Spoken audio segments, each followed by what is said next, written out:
Bismillahirrahmanirrahim. Assalamu alaikum everyone. So today Javed Aziz is here with a science experiment.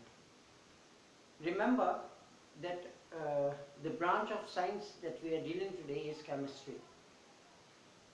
Basically this topic is for primary level, and because in primary level under the title of science we are teaching biology, chemistry and physics, all three subjects. In books we have portions for that, and in chemistry we start with matter. We tell students about what a matter is, and our experiment today that we are doing is proof that air occupies space and oxygen helps in burning. So basically we are moving with gas, that is the air and gaseous state. We are working on gaseous state today, and teachers tell students that matter, what matter is, the simple definition that students learn is that matter and is anything.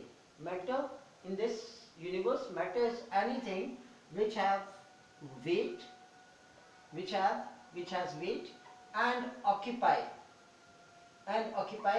some space. This marker, this board marker, this is a matter because it has got some weight and it occupies space. The portion of board Sir Javed Aziz standing in front of you is a matter because Sir Javed Aziz has some weight and it occupies space. The body occupies space. So anything which have weight and occupies space is called matter. This we teach in class. And then the states at present in junior level we go with three states, that is solid, liquid and gas, and we tell students with different examples, like I have given one or two examples in front of you, that solids, they have weight and they occupy space. Liquids, we come to liquids and we pour different liquid in different containers and we prove that yes, they have got some weight and occupy space. When it comes to gaseous state, here the problem arises that students don't understand because they can't see a gas. When they can't see a gas, then the question arises how the air that is around us, it occupies space. Because if marker is here, when I move my hand, it touches and I feel that yes, I have touched something. But when in environment, if I move my hand like this, then what happens that I can't touch anything. So still there is air around me. So here when we say that air occupies space, then we can't prove it without an experiment. So to clear the mind, I always request teacher during my teacher training sessions that whenever you are teaching science, it should be done with practicals. Now, the main argument of teacher is that in our school there is no lab, or if lab is there, then 4th, 5th and 6th students, they are not allowed to go to lab. That lab is only for 9th and 10th. So I always tell my teachers, for these types of experiment, for your primary level students, you don't need a lab. In your classroom, you can just with ordinary things, you can do experiments and the topic will be clear to your student. Without doing experiment, you can't explain science. So we don't need a rocket science to explain these types of topics. So I always request teachers. So therefore I am conducting this today in front of you, that prove that air occupies space and oxygen helps in burning. Both the things we will perform with only one experiment that we are doing today. So let's start with the experiment.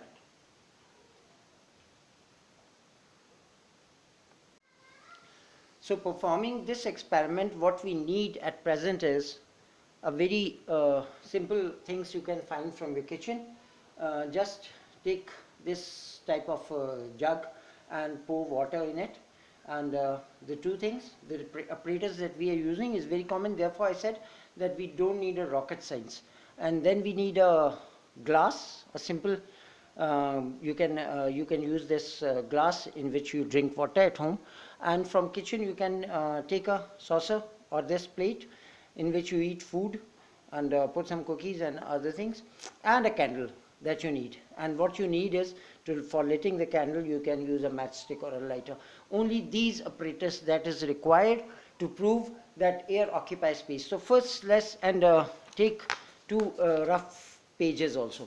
So for proving this, what we can do is that first of all what you will do is that just take the paper and make a ball. We are proving, remember, just wrap this paper in this form and then fix it. The glass is dry. You can see that this glass is dry. So what you will do, you will fix this inside the glass like this.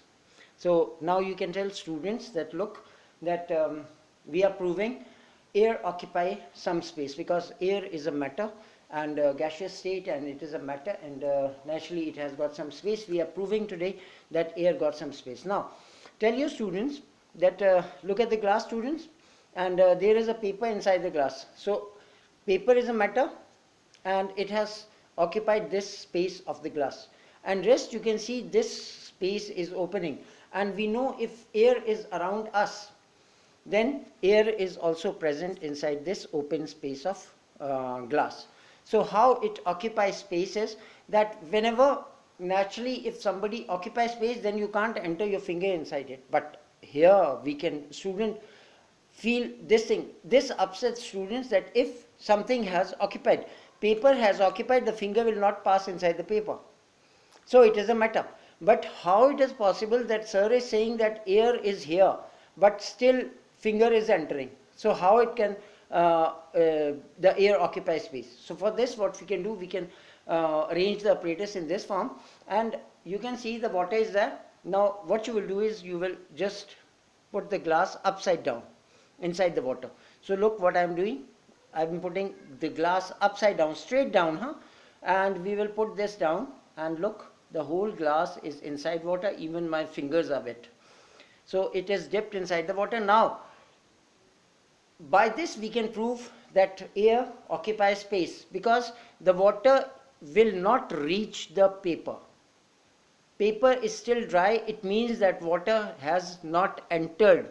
Water has not entered the glass. Now I'm bringing it out. Now if you will see that the glass that upside down goes inside, we brought it out, and you can see that paper is still dry. There is no water. It means that when I upside down the glass entered, what happened basically is that air was there and it has not allowed the water to go inside. So this is how we proved that air is a matter and it occupies space. Now we come to the second portion, that oxygen helps in burning. Teachers always say that oxygen helps in burning. So for that we can use this plate and a candle, and what we can do is that we will light the candle first. We will first lit the candle for this experiment, and let's lit it first. So candle has been lit up, and then what we will do is, in this saucer, in this plate, we will pour some water. We will fill this plate with some water, and after that, now if you will see, the water is there, and I have filled some water inside it, and by this what I am trying to do is that I will prove you that yes, when it comes to oxygen helps in burning. Now let's see. So let's pour some little more water in it. So now it is straight, the plate is straight, saucer, and water will not come out. Okay, now after this what you are going to do is that oxygen helps in burning. Take the same glass and put it upside down on this candle. When you will put it upside down, what will happen, that you will see that after some time when you have upside down the glasses on the candle, it will lit for some time. It means that inside this glass there is some oxygen, and until and unless the oxygen finishes, the candle will be, you can see the candle burning. But when oxygen, this flame, this will use the oxygen that is present inside this glass, and after that what will happen, that flame will turn off. Now let's see. So I'm putting it upside down. Now you can see still the candle is burning and using oxygen. Now the oxygen has finished. It means in glass the oxygen has finished, and this proved that without oxygen flame of fire is not possible. Therefore we say that oxygen helps in burning. Now sir, you just told us that air has got some air is a matter and it occupies space. So if oxygen is burnt, it means that some space of the glass got emptied, because oxygen has been used by the flame, because it burnt for some time. It means the flame has used oxygen. So how still you can say that air, oxygen is a matter, and we have proved, the students has understood that oxygen needs burning, but burning needs oxygen.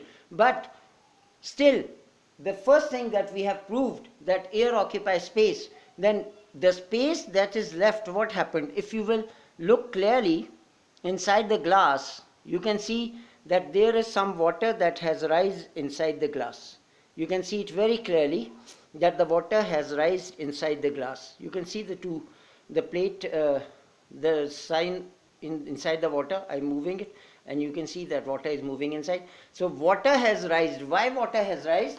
Because the oxygen that has been used by the flame for burning, the space that got emptied, the space emptied inside it, then in that emptied space the water filled it with water went inside and occupied the space.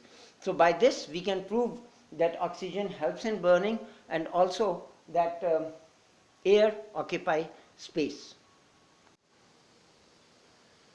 So my dear students and teachers, by the simple things we have proved this thing, that air occupies space and oxygen helps in burning. So I request all my teachers that whenever you perform, whenever you teach science, please use these things, and by this we will help our students to learn science in a better way, in a much better way. So I hope that you all have enjoyed and you have understood what I am trying to teach you today. Science and the branch of science. Today we have discussed is chemistry, and the topic was matter.